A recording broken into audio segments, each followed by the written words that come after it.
Hi hello ನಮಸ್ಕಾರ. ಸುದ್ದಿ ಸಂತೆ ಡಬಲ್ ಫೈವ್ಗೆ ಸ್ವಾಗತ ಸುಸ್ವಾಗತ. ನಾನು ನಿಮ್ಮ ರವಿ ಬಾನುವಳ್ಳಿ.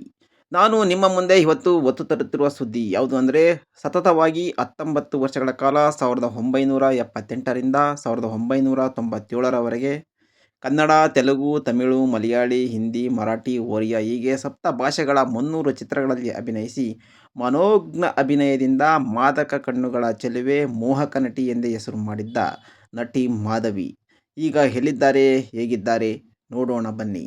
ಅದಕ್ಕೂ ಮುಂಚೆ ನೀವು ನಮ್ಮ ಚಾನಲ್ಗೆ ಇನ್ನೂ ಸಬ್ಸ್ಕ್ರೈಬ್ ಆಗಿಲ್ಲ ಅಂದರೆ ದಯವಿಟ್ಟು ಸಬ್ಸ್ಕ್ರೈಬ್ ಮಾಡಿಕೊಳ್ಳಿ ಮತ್ತು ಲೈಕ್ ಕೊಡೋದನ್ನು ಮರೆಯಬೇಡಿ ಮತ್ತು ನಮ್ಮ ಎಲ್ಲ ವಿಡಿಯೋಗಳನ್ನು ವೀಕ್ಷಿಸಲು ಬೆಲ್ ಐಕಾನ್ ಪ್ರೆಸ್ ಮಾಡಿ. ನಟಿ ಮಾಧವಿಯವರು ಆಂಧ್ರ ಪ್ರದೇಶದ ಹೈದರಾಬಾದ್ ಬಳಿಯ ಏಳೂರು ಎಂಬ ಗ್ರಾಮದ ಶಶಿರೇಖಾ ಮತ್ತು ಗೋವಿಂದ ಸ್ವಾಮಿ ದಂಪತಿಗಳಿಗೆ 1962ರಲ್ಲಿ ಸೆಪ್ಟೆಂಬರ್ 14ರಂದು ಜನಿಸಿದರು. ನೋಡಲು ರೂಪವಂತೆಯಾಗಿದ್ದರು. ಅವರ ಮುಂಚಿನ ಹೆಸರು ಕನಕ ಮಹಾಲಕ್ಷ್ಮಿ ಎಂದು ಇತ್ತು. ಚಿತ್ರರಂಗಕ್ಕೆ ಬಂದ ನಂತರ ಅವರ ಹೆಸರನ್ನು ಮಾಧವಿ ಎಂದು ಬದಲಾಯಿಸಲಾಯಿತು. ಭರತನಾಟ್ಯ ಕಲಾವಿದೆಯಾಗಿದ್ದ ಅವರ ತಾಯಿ ಶಶಿರೇಖಾ ಮಗಳಿಗೆ ಭರತನಾಟ್ಯ ಹೇಳಿಕೊಟ್ಟಿದ್ದರು. ಭರತನಾಟ್ಯ ಕಲಿತಿದ್ದ ಮಾಧವಿ ತನ್ನ 16ನೆಯ ವಯಸ್ಸಿನಲ್ಲಿ ಒಂದು ದಿನ ಹೈದರಾಬಾದ್ನ ರವೀಂದ್ರ ಭಾರತಿಯಲ್ಲಿ ಭರತನಾಟ್ಯ ಪ್ರದರ್ಶನ ಮಾಡುತ್ತಿದ್ದಾಗ ತೆಲುಗು ಚಿತ್ರರಂಗದ ನಿರ್ದೇಶಕ ದಾಸರಿ ನಾರಾಯಣರಾವ್ ಅವರ ಕಣ್ಣಿಗೆ ಬಿದ್ದರು. ಆಗಲೇ ದಾಸರಿ ನಾರಾಯಣರಾವ್ ಅವರನ್ನು ಚಿತ್ರರಂಗಕ್ಕೆ ಕರೆತಂದರು.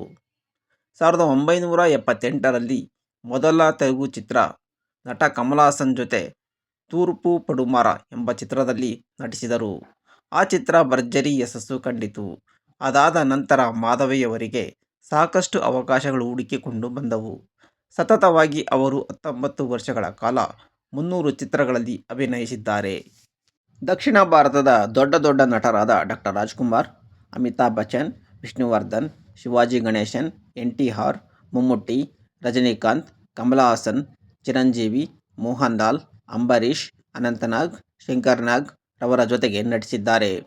1981ರಲ್ಲಿ ಕನ್ನಡ ಚಲನಚಿತ್ರ ನಿರ್ದೇಶಕರಾಗಿದ್ದ ರೇಣುಕಾ ಶರ್ಮಾ ಅನಂತನಾಗ್ ರವರನ್ನು ಹೀರೋ ಆಗಿ ಹಾಕಿಕೊಂಡು ಅನುಪಮ ಎಂಬ ಸಿನಿಮಾ ಮಾಡಲು ಮುಂದಾದಾಗ ಹೀರೋಯಿನ್ಗಾಗಿ ಹುಡುಕಾಟ ನಡೆಸಿದ್ದಾಗ ತೆಲುಗು, ತಮಿಳು ಚಿತ್ರಗಳಲ್ಲಿ ಅಭಿನಯಿಸುತ್ತಿದ್ದ ಮಾಧವಿ ನೆನಪಾಗುತ್ತಾರೆ. ಆಗ ಹೈದರಾಬಾದ್ಗೆ ಹೋಗಿ ಡೇಟ್ಸ್ ಪಡೆದು ಬಂದು ಅನಂತನಾಗ್ ಜೊತೆ ಮಾಧವಿಯವರನ್ನು ಹಾಕಿಕೊಂಡು ಅನುಪಮ ಸಿನಿಮಾ ಮಾಡಿ ಅದನ್ನು ಬಿಡುಗಡೆ ಕೂಡ ಮಾಡುತ್ತಾರೆ. ಆ ಚಿತ್ರ ರಾಜ್ಯಾದ್ಯಂತ ಸಕ್ಸಸ್ ಆಗುತ್ತದೆ. ಅಂದಿನಿಂದ ಮಾಧವಿ ಕನ್ನಡದ ಬೆಳ್ಳಿತೆರೆಯ ಮೇಲೆ ಸಾಲು ಸಾಲು ಚಿತ್ರಗಳಲ್ಲಿ ಅವಕಾಶ ಗಿಟ್ಟಿಸಿಕೊಳ್ಳುತ್ತಾರೆ.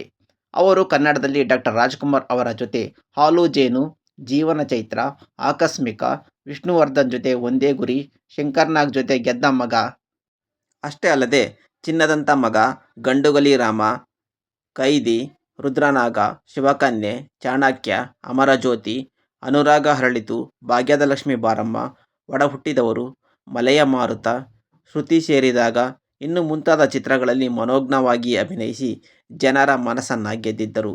ಅವರಿಗೆ ಆಗ ದೊಡ್ಡ ಅಭಿಮಾನಿ ಬಳಗವೇ ಇತ್ತು. 1996ರಲ್ಲಿ ಮಾಧವಿ ತನ್ನ ನಟನೆಗೆ ಗುಡ್ ಬೈ ಹೇಳುತ್ತಾರೆ. ಕಾರಣ ಅಮೆರಿಕದ ಭಾರತೀಯ ನಿವಾಸಿ ಉದ್ಯಮಿ ರಾಲ್ಫ್ ಶರ್ಮಾ ಅವರನ್ನು ಮದುವೆಯಾಗುತ್ತಾರೆ. ಮದುವೆಯಾದ ನಂತರ ತನ್ನ ಕುಟುಂಬಕ್ಕೆ ಒತ್ತು ಕೊಟ್ಟ ಮಾಧವಿ 3 ಮುದ್ದಾದ ಹೆಣ್ಣು ಮಕ್ಕಳಿಗೆ ಜನ್ಮ ನೀಡುತ್ತಾರೆ. ಅಮೆರಿಕದ ದೊಡ್ಡ ಉದ್ಯಮಿಯಾದ ರಾಲ್ಫ್ ಶರ್ಮಾ ಹಲವು ಮೆಡಿಕಲ್ ಫ್ಯಾಕ್ಟರಿಗಳನ್ನು ಮತ್ತು ದೊಡ್ಡ ದೊಡ್ಡ ಹೋಟೆಲ್ಗಳನ್ನು ಹೊಂದಿದ್ದು ಸಾಕಷ್ಟು ಆಸ್ತಿ ಹೊಂದಿದ್ದಾರೆ. ಈಗ ಮಾಧವಿ ಅವರು ಸಾವಿರಾರು ಕೋಟಿ ಆಸ್ತಿಗೆ ಒಡತಿಯಾಗಿದ್ದಾರೆ. ಇತ್ತೀಚೆಗೆ ಸ್ವತಃ ತಾವು ತಮ್ಮ ಪತಿ ಓಡಾಡಲು ಫ್ಲೈಟ್ ಕೂಡ ಖರೀದಿಸಿದ್ದಾರೆ. ಐಷಾರಾಮಿ ಜೀವನ ನಡೆಸುತ್ತಿರುವ ಮಾಧವಿ ನಿಜಕ್ಕೂ ಪುಣ್ಯವಂತೆ. ಅವರು ಎಲ್ಲೇ ಇರಲಿ, ಹೇಗೆ ಇರಲಿ, ಚೆನ್ನಾಗಿ ಬಾಳಿ ಬದುಕಲಿ ಎನ್ನುವುದೇ ನಮ್ಮ ಆಶಯ. ಮತ್ತೆ ಮುಂದಿನ ಸುದ್ದಿಯೊಂದಿಗೆ ಭೇಟಿಯಾಗೋಣ. ನಮಸ್ಕಾರ.